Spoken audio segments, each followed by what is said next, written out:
Golkar dukung anggaran program makan bergizi gratis.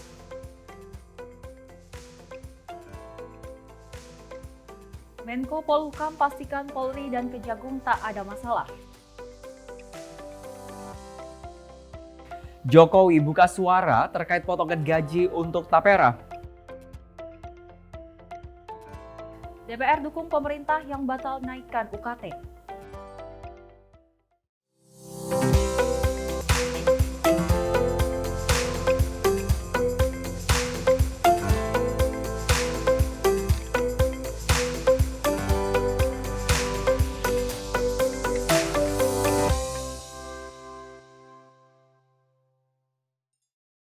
Halo, selamat pagi. Selamat pagi Sally. Selamat pagi Wira.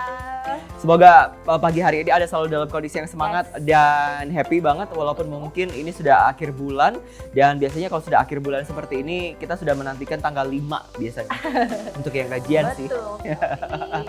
Oke, selain 4 informasi yang sudah kami hadirkan di 4 sorotan utama kami juga memiliki informasi seperti diantaranya bagaimana DPR ini menggelar rapat paripurna ke-18 tentang bagaimana usulan-usulan yang akhirnya disepakati bersama terkait rancangan anggaran yang sudah disepakati. Apa saja itu kita akan hadirkan selengkapnya pagi hari ini. Betul Wira, tak hanya DPR yang rapat paripurna ini juga ada Jokowi yang buka suara terkait naiknya UKT. Betul, dan pastinya katanya Jokowi juga itu tidak akan dinaikkan. Karena banyak sekali pro dan kontra di antara masyarakat. Kira-kira Pak Jokowi mau naikin apa enggak ya? Setuju nggak kalau naik UKT? Aduh, jangan dong. Kasian dong nantinya. Oke. Harusnya sih peraturan ini harusnya sudah ada dari tahun 2008 ya, dari zaman saya kuliah gitu. Tapi kenapa baru sekarang sih Pak? Tapi yang udahlah nggak apa-apa, yang namanya usaha ya kan. Ya udah kalau gitu saya Wira Ananta. Dan saya Sally Siregar. Inilah Menyapa Pagi Sinpo TV selengkapnya.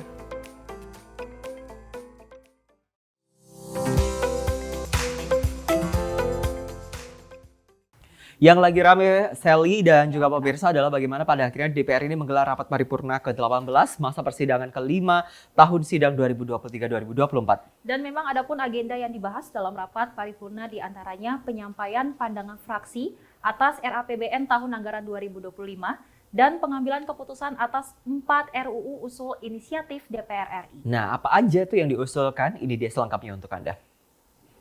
Pimpinan DPR Dasko memimpin langsung jalannya agenda rapat paripurna ke-18 yang turut dihadiri oleh 290 anggota DPR dan Menteri Keuangan Sri Mulyani pada Selasa 28 Mei 2024. Rapat paripurna diawali dengan penyampaian pandangan fraksi atas kerangkaan ekonomi makro dan pokok-pokok kebijakan fiskal RAPBN tahun anggaran 2025.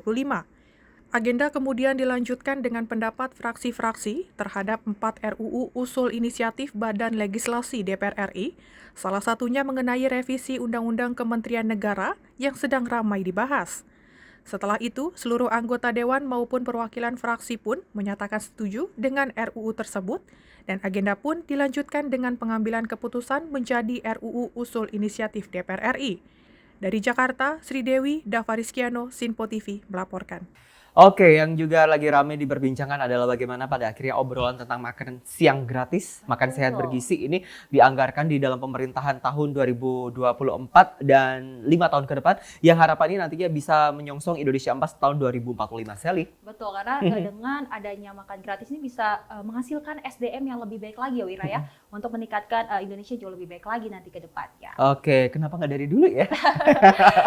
Oke Wira, dalam pemirsa ini ada juga respon dari fraksi Partai Golkar yang menyampaikan dukungannya terhadap program makan bergizi gratis agar dapat diberlakukan mulai tahun 2025. Ya, Sally, hal itu ya disampaikan oleh anggota Komisi 9 fraksi Golkar Dewi Asmara dalam rapat paripurna ke-18 di ruang paripurna Gedung Nusantara 2 Komplek Parlemen Jakarta.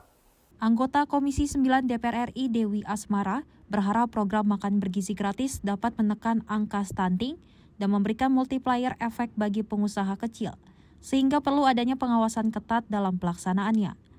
Oleh karena itu, fraksi Golkar menyetujui kerangka ekonomi makro dan pokok-pokok kebijakan fiskal yang diajukan pemerintah untuk dilanjutkan, namun disertai catatan mengenai target pertumbuhan ekonomi yang ada.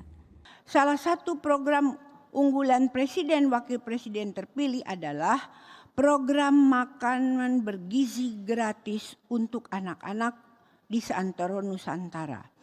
Kami mendukung penuh dimulainya program ini pada tahun 2025 sebagai langkah dan upaya nyata untuk menekan angka kemiskinan dan juga tentunya prevalensi stunting. Selain itu dapat diharapkan menjadi motor penggerak perekonomian serta memberikan multiplier efek signifikan, terutama bagi pengusaha kecil dan mikro. Karenanya fraksi Partai Golkar menekankan pentingnya pengawasan yang ekstra hati-hati terhadap mekanisme pengaturan program tersebut untuk meminimalisir celah kebocoran dalam pelaksanaannya. Dari Jakarta, Sri Dewi, Dava Rizkiano, Simpo TV melaporkan. Ya memang Wira, kalau kita lihat ini kan dana dari pendidikan ini kurang lebih mencapai 700 lebih triliun rupiah, dan memang nyatanya ini bisa untuk program makan siang gratis nantinya di tahun mendatang.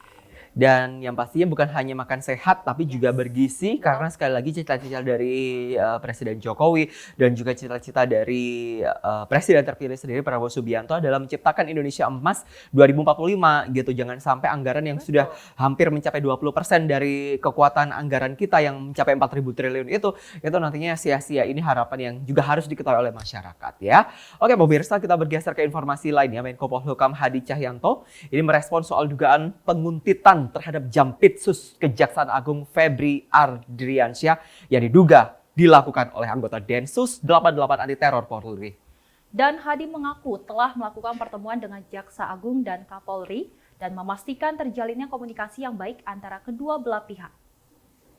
Dugaan penguntitan terhadap Jaksa Agung Muda Bidang Tindak Pidana Khusus atau Jampitsus Kejaksaan Agung, Febri Adriansyah oleh anggota Detasemen Khusus atau Densus 88 Anti Teror Polri. Menteri Koordinator Bidang Politik, Hukum, dan Keamanan Menko Polhukam Hadi Cahyanto akhirnya merespon mengenai hal tersebut. Hadi menjelaskan bahwa Kapolri Jenderal Polisi Listio Sigit Prabowo dan Jaksa Agung Sanitiar Burhanuddin telah menemui dan menghadap Presiden Joko Widodo pada Senin 27 Mei 2024. Hadi menambahkan bahwa dirinya tidak mengetahui isi pembicaraan yang disampaikan tersebut. Dalam paparannya, Hadi mengaku telah berbicara kepada kedua pimpinan tersebut, serta mengingatkan kedua pimpinan lembaga tersebut tetap fokus pada pelaksanaan tugas masing-masing.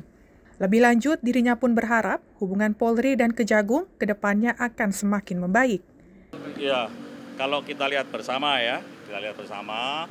bahwa kedua pimpinan institusi sampai sekarang itu masih terus menjalankan fungsinya, ya, fungsinya masing-masing terus berjalan dan situasinya juga aman, terkendali, ya, komunikasi juga baik, ya. Dengan isu yang tadi disampaikan bahwa saat ini terus dilakukan pendalaman, ya, dilakukan penyelidikan apa yang terjadi yang sebetulnya, ya kan. Dan kedua pimpinan saat ini juga terus menjaga marwah masing-masing dan tetap saling menguatkan, saling mengisi antara dua institusi tersebut karena tugasnya adalah criminal justice system itu tetap harus terjaga.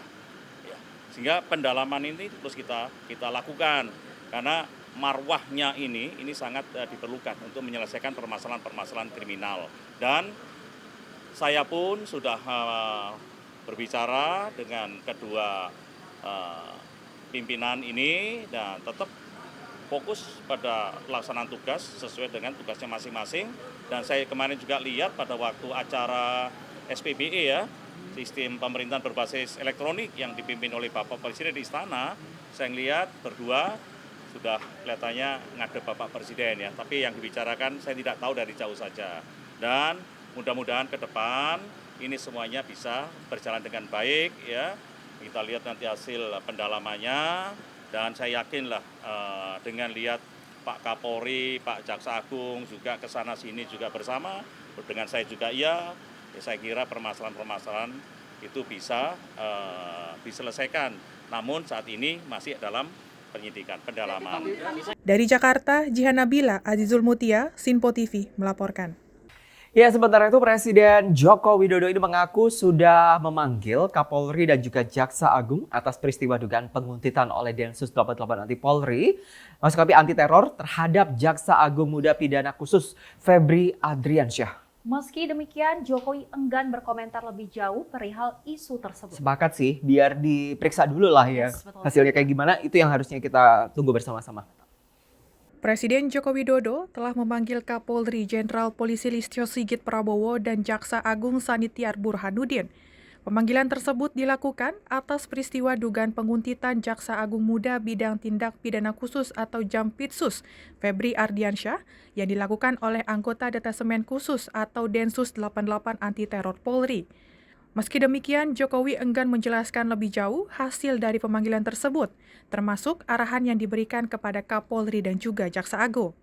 Ia pun meminta awak media untuk menanyakan langsung kepada Kapolri. Sudah saya panggil tadi. Tanyakan langsung ke Kapolri, ya Kapolri ada. Sebelumnya, diketahui anggota Jampitsus Febri Ardiansyah diduga dikuntit oleh anggota Densus 88 Anti Teror Polri saat makan malam di salah satu restoran Perancis di kawasan Jakarta Selatan.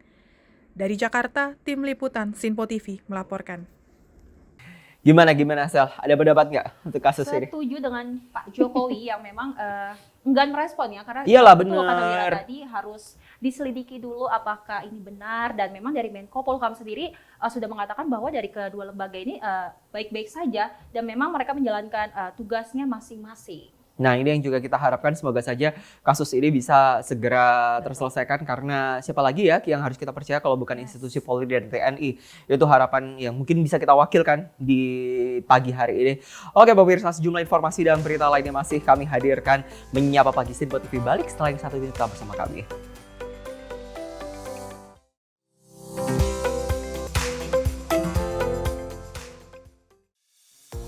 Halo pemirsa, apa kabar? Sinpo Dunia sepekan hadir memberikan update terkini peristiwa unik dan menarik. Kami temani akhir pekan Anda bersama sanak saudara dan keluarga tercinta. Dengan sajian informasi yang unik dan menarik dari berbagai negara. Bersama saya Dewi Manik, inilah Sinpo Dunia sepekan selengkapnya. Jangan lewatkan Sinpo Dunia sepekan. Setiap Sabtu dan Minggu hanya di Sinpo TV.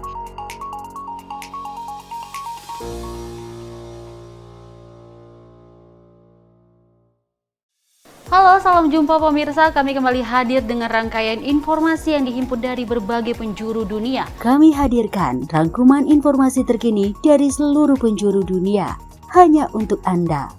Informasi paling penting dan sajian berita menarik kami sajikan hanya di Sinpo Dunia.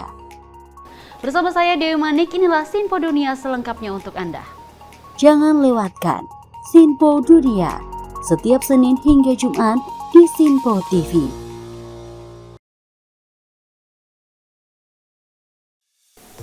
Salam jumpa pemirsa, Anda menyaksikan Sinpo Sepekan bersama saya Syam Hakung. Beragam informasi selama sepekan kami sajikan untuk Anda. Rangkuman berita yang menjadi sorotan media massa siap menemani akhir pekan Anda bersama keluarga tercinta.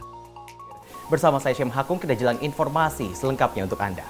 Kami hadirkan Sinpo Sepekan setiap minggu pukul 6 pagi hanya di Sinpo TV.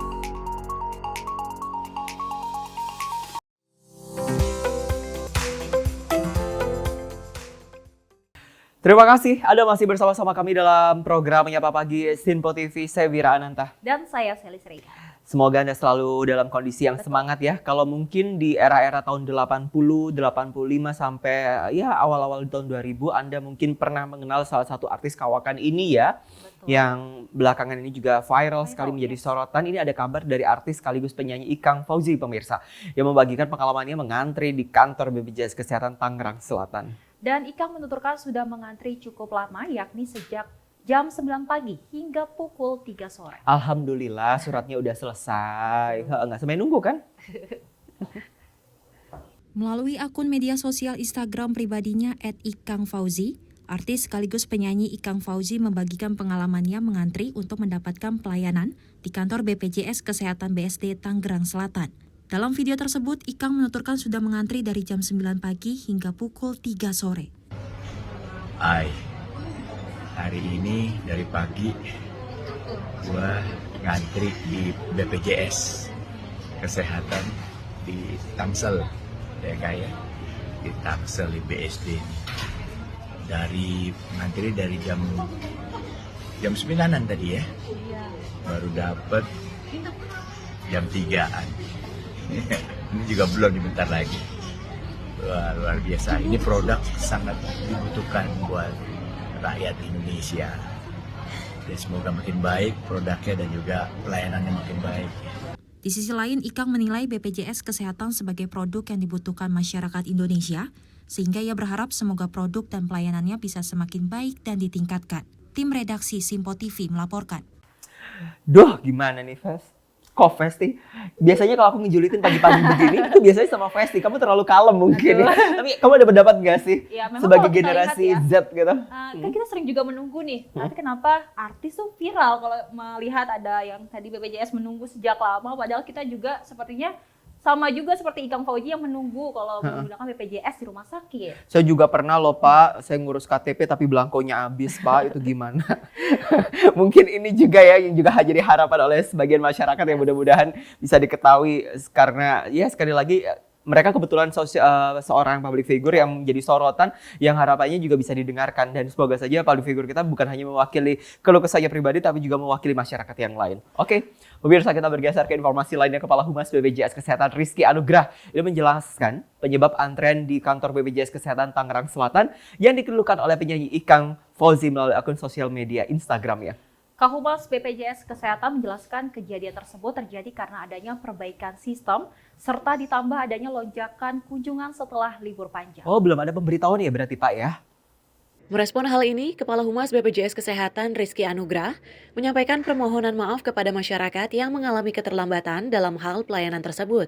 Ia menjelaskan kejadian yang dialami Ikang pada Senin 13 Mei 2024 terjadi karena adanya perbaikan sistem yang menyebabkan gangguan jaringan serta ditambah ada lonjakan kunjungan setelah libur panjang. Lebih lanjut dijelaskan, perbaikan sistem dilakukan guna peningkatan kapasitas dan pelayanan terhadap peserta BPJS Kesehatan. Dijelaskan antrean hanya terjadi pada hari itu saja. Untuk selanjutnya setelah tanggal 13 itu hingga sekarang tidak adanya kendala. Rizky juga menyampaikan secara aturan ketika peserta datang ke kantor BPJS Kesehatan akan dikonfirmasi terlebih dahulu perihal layanan yang akan digunakan karena terdapat beberapa layanan yang bisa dilakukan secara online, aplikasi mobile JKN ataupun via WhatsApp. Namun perlu kami sampaikan juga Mbak Tiara, memang secara SOP gitu ya, secara aturan kami, memang ketika peserta datang biasanya kita dikonfirmasi terlebih dahulu ya. Bagaimana sebagai alternatif untuk pelaksanaan atau pengurusan administrasi itu bisa dilakukan secara online ya. Itu bisa melakukan secara mandiri dengan mobile JKN ya, melalui gadget ataupun dengan pengurusan WA atau kita sebut Pandawa, pengurusan administrasi melalui WhatsApp. Ini bisa kita lakukan. Nah, ini biasanya ditawarkan oleh petugas kami biasanya ketika hadir atau datang mengantri ya, apalagi ketika antriannya itu banyak, biasanya service officer kami menanyakan gitu ya, kira-kira ini bisa diselesaikan melalui online ataupun tidak, biasanya seperti itu. Namun sekali lagi Mbak Tiara, memang terima kasih juga dan juga atas kritikannya. Kami sebagai badan hukum publik ya tentunya membuka gitu ya, secara terbuka menerima kritikan, menerima juga saran dan juga masukan dari masyarakat ya, tentunya untuk peningkatan pelayanan terhadap pengguna ataupun peserta di BPJS Kesehatan. Sosialisasi pun terus gencar dilakukan oleh BPJS Kesehatan dalam berbagai kanal, baik itu via media online ataupun media sosial. Peningkatan transformasi mutu layanan pun terus ditingkatkan oleh BPJS Kesehatan kepada seluruh peserta JKN, baik dari sisi pelayanan di Vaskes ataupun layanan administratif. Tim redaksi Simpo TV melaporkan. Alhamdulillah, mudah-mudahan nantinya bisa didengerin. Betul. Gitu kan, ya kan? Ya, dan masyarakat di luar sana juga tidak mengeluhkan lagi ya Wira soal BPJS ini penggunaannya yang selalu lama untuk antrinya, apalagi misalkan ada yang darurat sakit. Emang ada yang lama lagi selain di Tangerang Selatan, Sally? Kamu juga mengalami hal yang sama. Jadi gimana nih Pak Agung? Ngobrol nih Pak di Bincang Spesial. Oke. Sally ada keluhan? Udah tadi. Oh udah, saya pikir ada tambahan.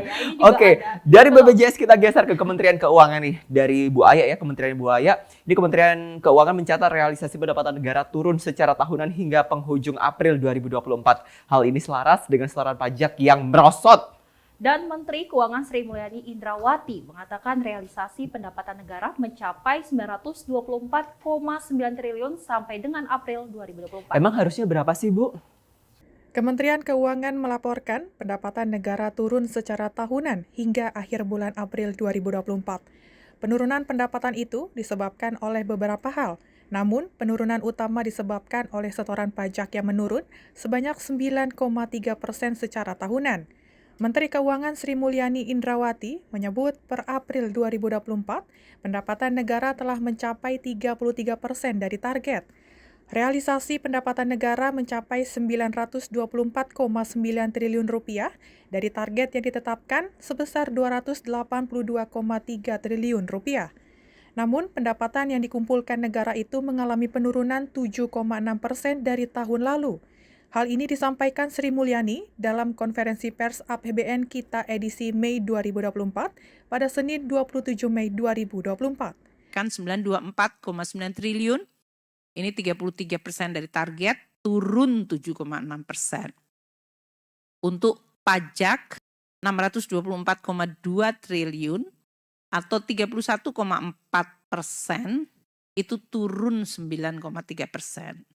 Bea dan cukai 95,7 triliun, itu 29,8% dari target, tumbuh tipis 1,3%.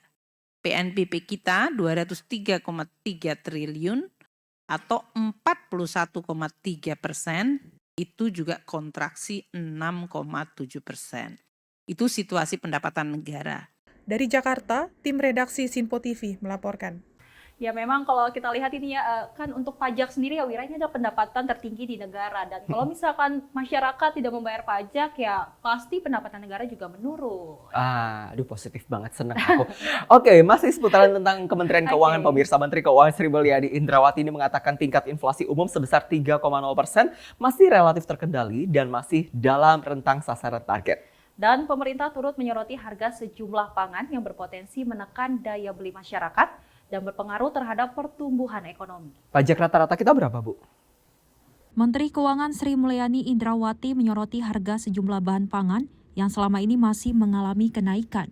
Menurutnya hal itu dapat menekan daya beli masyarakat dan membuat laju pertumbuhan ekonomi tersendat. Beberapa bahan pangan yang mengalami kenaikan diantaranya bawang merah, bawang putih, telur ayam, gula pasir, beras, minyak goreng, daging ayam, dan daging sapi. Hingga April 2024, tingkat inflasi umum tercatat 3,0%. Angka ini menurut Sri Mulyani masih relatif terkendali dan berada dalam rentang sasaran target. Mewaspadai karena harga-harga pangan meningkat yang menyumbangkan kepada inflasi. Kita lihat inflasi untuk volatile food itu meskipun menurun dari 10,3% ke 9,6% kontribusinya terhadap CPI, namun kalau dilihat dari komponen makanan yang mengalami kenaikan, ini lebih tinggi dari bulan lalu. Bawang merah naik 29%, telur ayam 8,1%, daging ayam 6,5%, bawang putih mengalami 12,9% kenaikan, gula pasir 6,1%, minyak goreng 5,4%, dan daging sapi 0,2%.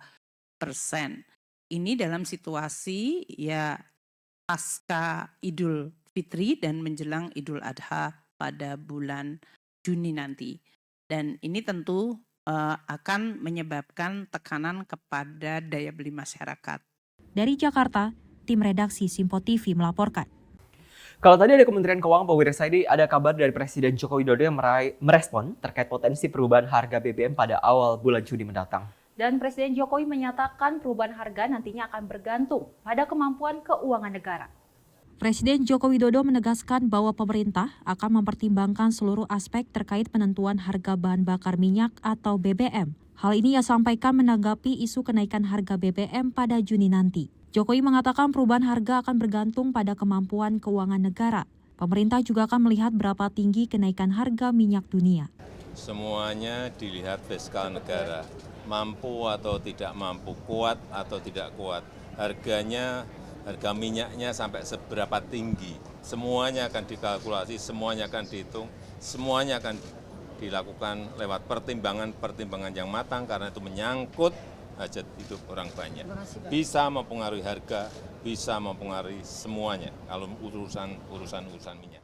Lebih lanjut dijelaskan pertimbangan matang perlu dilakukan karena perubahan harga ini sangat mempengaruhi kehidupan masyarakat. Dari Jakarta, tim redaksi Simpo TV melaporkan. Ngomongin tentang kemampuan keuangan negara, Sally dan juga pemirsa, ini banyak banget instrumennya. Salah satunya adalah gimana akhirnya market baik mikro ataupun makronya ini dilihat dari bagaimana pertumbuhan inflasi yang terjadi dari tahun ke tahunnya. Pertanyaan saya cuma satu, ketika memang adanya perubahan inflasi ini apakah juga diimbangin dengan kebijakan moneter yang juga baik? Itu yang kita akan tunggu kira-kira bagaimana rekonsiliasi antara pemerintah eksekutif, dalam hal ini adalah Presiden Joko Widodo, dan juga legislatif dalam hal ini adalah DPR. Bu Puan. Betul sekali, Wira, karena kalau kita lihat ini kan kenaikan bahan pangan juga, kenaikan BBM juga, ini kan mungkin bisa merugikan masyarakat di sana. Betul. Mungkin tingkat ekonomi kita ini masih cukup terbilang rendah. Jadi mungkin pemerintah bisa mengkaji lagi untuk lebih baik lagi ya, Wira ya. Semoga sekali lagi kita juga masih wait and see, kita menantikan kira-kira harga dari minyak dunia itu seperti apa, itu juga akan mempengaruhi tingkat inflasi ataupun harga BBM yang ada di tanah air. Oke, pemirsa, kita masih punya berita tentang seputaran Jokowi, tapi tetap bersama kami balik setelah yang satu ini.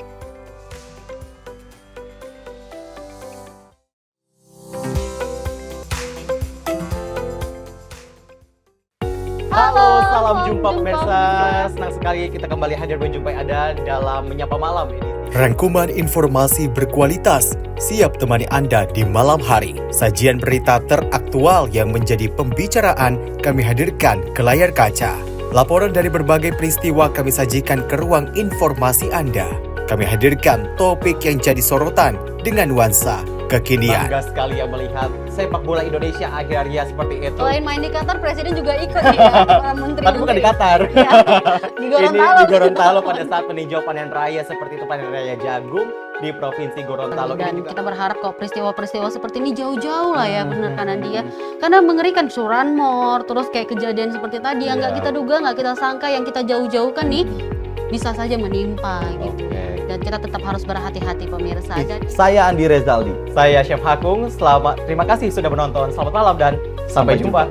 Saksikan selalu Menyapa Malam setiap Senin sampai Jumat pukul 20.00 waktu Indonesia bagian Barat hanya di Simpo TV.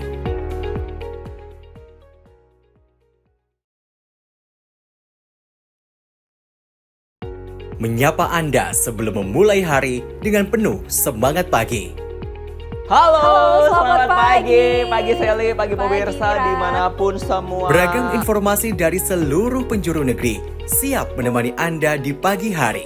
Kami hadirkan beragam informasi terkini yang terjadi dari dalam dan luar negeri, tentunya dengan nuansa masa kini. Wow, Sally, bener kan? Aku bilang tadi bahwa kekalahan adalah kemenangan yang tertunda. Oke, tetap tebarkan semangat dan juga terbitkan keceriaan. Sebarkan cerita terbaik Anda untuk orang di samping Anda. Saya Wira Ananta. Dan saya Festi Rahmadi. Kami pamit undur diri. Selamat pagi. Dan sampai jumpa. Sampai jumpa. Pastikan Anda bersemangat di pagi hari bersama kami dalam program Menyapa Pagi. Senin hingga Jumat pukul 6 pagi hanya di Simpo TV.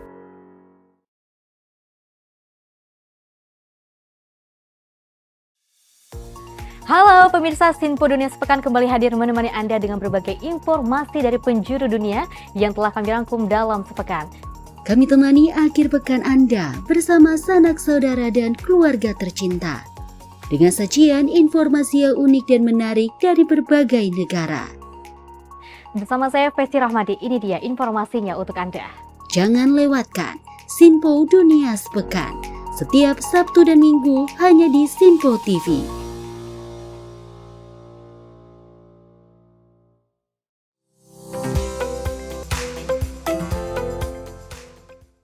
Masih bersama kami pemirsa, pastinya di Menyapa Pagi Simpo TV. Selamat pagi pemirsa, menemani aktivitas pagi Anda yang mungkin bagi Anda yang saat ini sedang sarapan atau mungkin sedang ngecek email apakah gajinya udah masuk karena akhir bulan atau mungkin sedang bersiap-siap untuk staycation atau vacation bersama keluarga atau pasangan.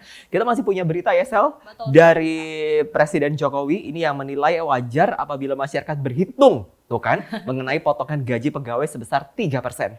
Hal ini berkaitan dengan ketentuan baru pemerintah soal potongan gaji untuk tabungan perumahan rakyat atau TAPERA.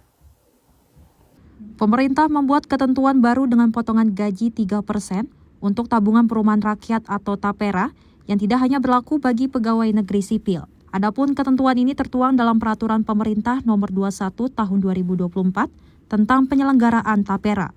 Menanggapi berbagai respon yang muncul, Presiden Joko Widodo menganggap wajar apabila masyarakat berhitung mengenai potongan gaji pegawai sebesar 3%. Menurutnya, kewajiban iuran TAPERA lewat potongan gaji ini sama dengan iuran BPJS Kesehatan. Ya, semuanya dihitung lah. Biasa dalam kebijakan yang baru itu pasti masyarakat juga ikut berhitung, mampu atau nggak mampu, berat atau nggak berat. Seperti dulu waktu BPJS di luar yang BPI yang gratis 96 juta kan juga rame, tapi setelah berjalan kan saya kira merasakan manfaatnya bahwa rumah sakit tidak dipungut biaya, hal-hal seperti itu yang akan dirasakan setelah berjalan. Kalau belum biasanya pro dan kontra. Dari Jakarta, tim redaksi Simpo TV melaporkan. Ya Wira, kalau kita melihat ini memang pemerintah ini menginginkan agar masyarakat mungkin lebih mudah lagi nantinya untuk mendapatkan rumah sendiri nantinya. Jadi Wira gimana nih melihat ada kebijakan ini? Puji Tuhan, alhamdulillah sih saya tinggal 2 tahun lagi Pak. Cicilan KPR saya Pak di Surabaya. Ya mudah-mudahan nggak ada perubahan lagi, mudah-mudahan akan ada penyesuaian yang lebih keren gitu kan, yang lebih bersahabat dengan kantong-kantong kita ini yang milenial gitu ya, yang cukup lah ya seperti itu. Semoga ini gebrakan dari Pak Jokowi nantinya bisa diteruskan oleh Prabowo Subianto. Oke, kita bergeser ke informasi lainnya pemirsa. Ada DPR yang akan memanggil Badan Pengelola Tabungan Perumahan Rakyat atau BP Tapera dan stakeholder terkait imbas polemik pemotongan gaji karyawan sebesar 3% untuk iuran tabungan perumahan rakyat.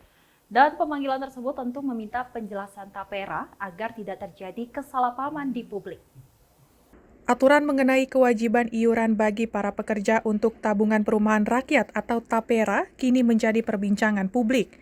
Aturan tersebut merupakan peraturan pemerintah nomor 21 tahun 2024 tentang perubahan atas peraturan pemerintah nomor 25 tahun 2020 terkait penyelenggaraan tabungan perumahan rakyat. Merespon hal tersebut, pimpinan DPR Muhaimin Iskandar mengatakan akan memanggil Badan Pengelola Tabungan Perumahan Rakyat atau BP Tapera dan semua pihak terkait imbas polemik pemotongan gaji karyawan sebesar 3% untuk iuran tabungan perumahan rakyat. Caimin menyebut pemanggilan itu guna untuk meminta penjelasan pihak Tapera kepada DPR RI agar tidak terjadi kesalahpahaman kepada masyarakat terkait peraturan yang telah ditetapkan pada 20 Mei 2024 lalu. Ya, tentu kita ingin memanggil semua yang terkait untuk memberi penjelasan kepada DPR sekaligus pada masyarakat sehingga tidak terjadi kesalahpahaman dan memberatkan. Dari Jakarta, Fahrizal Ahmad, Simpo TV melaporkan. Boleh lah ya kalau diskusi nanti dibincang spesial Pak, Bu gitu kan, biar kita juga lebih dekat gitu kan. Karena saya yakin lah kawan-kawan di Simpo TV, Simpo Media Group, begitu kan di Berita Nasional, Simpo ID, ini juga mewakili masyarakat yang berharap agar pemanggilan kawan-kawan dari Tapera ini nantinya bisa menemukan solusi yang konkret, solusi yang dewasa gitu kan. Ya mudah-mudahan pemotongannya nggak 3%, bisa lebih turun dari angka inflasi Indonesia. Dan Wira dan pemirsa, kita beralih ke berita selanjutnya. Oh, cepet banget ya. Oke Wira, ini ada Menteri Pendidikan, Kebudayaan, Riset dan Teknologi Nadiem Makarim membatalkan kenaikan UKT di perguruan tinggi negeri tahun 2024. Baik, merespon hal ini Wakil Ketua DPR RI Muhaimin Iskandar mengatakan anggaran pendidikan perguruan tinggi harus dirancang secara matang untuk memberikan kualitas pendidikan. DPR merespon terkait pembatalan kenaikan UKT di perguruan tinggi negeri tahun 2024 oleh pemerintah. Keputusan tersebut dinilai sangat tepat. Pimpinan DPR Muhaimin Iskandar mengatakan, pemerintah dapat meningkatkan pendidikan yang berkualitas tanpa harus meningkatkan biaya UKT di perguruan tinggi negeri. Menurutnya, pendidikan di Indonesia tidak boleh terputus dengan industri link and match di dalam dunia pendidikan. Ia berharap pemerintah dapat menopang pembiayaan UKT agar dapat membantu yang kurang mampu untuk tetap dapat menikmati perguruan tinggi negeri. Ya, saya kira kita harus benar-benar melakukan perencanaan penganggaran pendidikan lebih komprehensif. terutama untuk perguruan tinggi negeri yang memang memiliki kualitas yang bagus sekaligus kebutuhan anggaran yang besar. Tetapi justru negara mengeluarkan anggaran itu adalah untuk memberikan akses pendidikan yang bagus dan murah. Nah kalau bagus saja tapi mahal semua orang bisa. Justru kehebatan pemerintah itu adalah apabila menghadirkan pendidikan yang bagus dan terjangkau, murah. Nah, karena itu perhatian kita tidak hanya negeri, swasta harus semakin meningkat kualitasnya. Ya sebetulnya yang paling penting itu semua saling menopang ya supaya terjadi satu yang tidak mampu tertolong, yang kuat juga tertangani. Di sisi yang lain pendidikan tidak boleh putus dengan dunia industri. Industri harus di link and match-nya bukan sekedar soal praktikum tetapi soal satu siklus sistem pendidikan long life education. Dari Jakarta, Fahrizal Ahmad, Sinpo TV melaporkan. Oke, Presiden Joko Widodo ini menyatakan kenaikan uang kuliah tunggal atau UKT kemungkinan akan naik di tahun depan. Hal itu disampaikan Jokowi setelah sebelumnya Presiden bertemu dengan Mendikbud Nadiem Makarim di Istana Negara Jakarta. Presiden Joko Widodo menyampaikan hasil pertemuannya dengan Mendikbud Nadiem Makarim di Istana Negara Jakarta pada Senin 27 Mei 2024. Jokowi mengungkapkan bahwa dirinya memberikan pertimbangan terkait kenaikan uang kuliah tunggal atau UKT. Menurutnya kenaikan UKT pada tahun ini akan dievaluasi di Kemendikbudristek terlebih dahulu. Kemungkinan ini akan dievaluasi dulu, kemudian kenaikan setiap universitas akan dikaji dan dikalkulasi, sehingga kemungkinan, ya ini masuk kemungkinan nanti ini kebijakan di Mendikbud akan dimulai kenaikannya tahun depan. Jadi ada jeda, tidak langsung seperti sekarang ini. Presiden Jokowi mengungkapkan untuk sementara UKT yang mengalami kenaikan tinggi di beberapa PTN akan dibatalkan dan akan diatur untuk bisa diringankan. Saat ini Kemendikbud juga tengah melakukan pengkajian dan perhitungan. Dari Jakarta, tim redaksi Sinpo TV melaporkan. Ya Wira, kalau kita lihat nih UKT naik, sebenarnya ada pro dan kontra juga ya. Karena kita lihat juga di universitas di salah satu di Sumatera Utara, ini ada gadis yang dia tidak bisa membayar UKT karena mahal dan akhirnya dia berhenti kuliah. Sangat disayang sekali ya Wira ya. Di saat orang-orang berjuang untuk mendapatkan nilai UKT yang baik seperti itu, tapi ternyata belum mampu seperti itu ya. Mudah-mudahan ya sebelum dilakukan ada sosialisasi, ada pengkajian lah Pak ya. Jangan langsung aja. Oke, kita bergeser ke informasi lainnya. Anggota Komisi 1 DPR RI Nurul Arifin ini menyebut bahwa pihaknya mendorong pemerintah untuk lebih intensif membangun kerjasama dengan Korea Selatan khususnya di bidang industri pertahanan. Ia menilai Korea Selatan merupakan salah satu negara yang penting untuk berperan dalam geopolitik di kawasan Asia. Sebelumnya ia menjelaskan dalam pertemuan tersebut, Komisi 1 DPR RI membahas beberapa hal dalam pertemuan itu terkait pertahanan, seperti industri pertahanan atau alutsista maupun kerjasama pertahanan. Ia melanjutkan selain pernah membangun hubungan kerjasama yang baik pada tahun 2013 lalu, ia menilai Korea Selatan memiliki kerjasama yang baik pula di bidang pertahanan. Selain itu, dalam kesempatan itu dibahas pula mengenai kesepakatan antara Indonesia dengan Korea Selatan yang bisa diteruskan. Maka dari itu ia mengungkapkan hasil dari pertemuan ini akan disampaikan di rapat Komisi 1.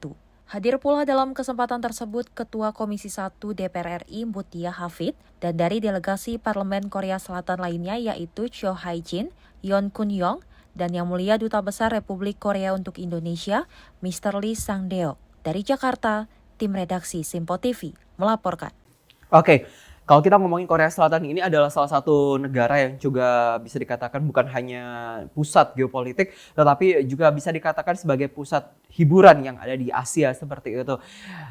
Pertanyaannya saya satu, dari tadi saya banyak tanya ya. Gini Pak, kan ada negara tetangga ya, Singapura, Malaysia, Papua Nugini, Timor Leste. Kenapa Korea Selatan ya Pak? Kenapa sih? Mungkin mewakili, ini kan saya hanya mewakili netizen. Kawasan Korea Selatan ini kan kuat untuk kawasan di Asia geopolitiknya. Apanya tuh kuat? Geopolitiknya. Oh, geopolitiknya. Jadi mungkin Indonesia bekerja sama dengan Korea Selatan. Oh ya ampun, K-popers banget deh. Ya udah kalau begitu sejumlah informasi dan berita lainnya masih kami hadirkan. Jangan lupa sarapan ya pemirsa, jangan terpaku dengan kami ya, tetap semangat, tetap bersemangat, jangan lupa sarapan. Kami masih akan hadirkan sejumlah informasi penting lainnya.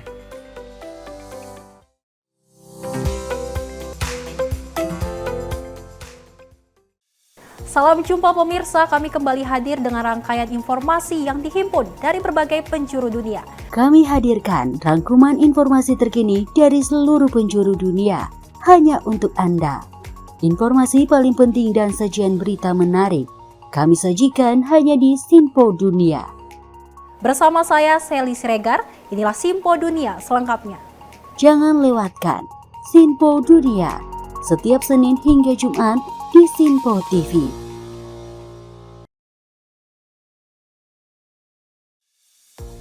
Halo pemirsa, Simpo Dunia Sepekan kembali hadir menemani Anda dengan berbagai informasi dari penjuru dunia yang telah kami rangkum dalam sepekan. Kami temani akhir pekan Anda bersama sanak saudara dan keluarga tercinta. Dengan sajian informasi yang unik dan menarik dari berbagai negara. Bersama saya Festi Rahmadi, ini dia informasinya untuk Anda. Jangan lewatkan Simpo Dunia Sepekan setiap Sabtu dan Minggu hanya di Simpo TV.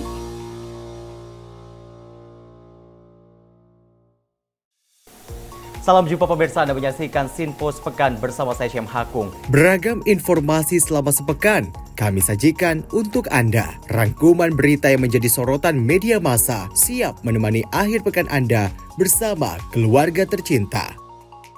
Bersama saya Syam Hakung, kita jelang informasi selengkapnya untuk Anda. Kami hadirkan Simpo Sepekan setiap minggu pukul 6 pagi hanya di Simpo TV.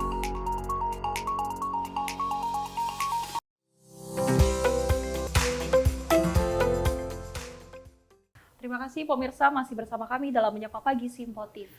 Terima kasih bagi Anda yang juga masih baru saja bergabung bersama kami. Dimanapun Anda berada, Anda masih menyaksikan program kami. Ada sejumlah informasi yang mudah-mudahan ini juga menjadi catatan buat kita semua. Bagi Anda yang mungkin punya putra-putri atau baru saja memiliki buah hati seperti itu, untuk lebih memperhatikan lagi aktivitas Anda agar balita atau putra-putri Anda ini tidak mengalami kejadian yang mengerikan seperti itu. Seperti yang satu ini, ada seorang bocah balita yang tewas akibat tertabrak hingga terlindas mobil saat tengah bermain di komplek rumahnya.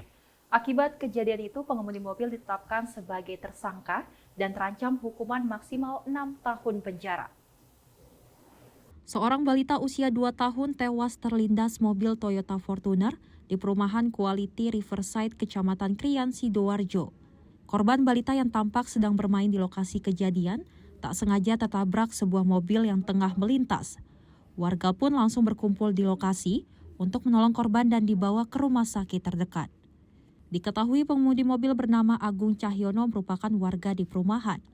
Berdasarkan laporan warga sekitar, yang bersangkutan kerap mengemudikan kendaraan dengan kencang. Agung Cahyono telah dibawa ke Polresta Sidoarjo untuk diperiksa melakukan penyelidikan, mulai dari keterangan sejumlah saksi serta pelaku dan gelar perkara.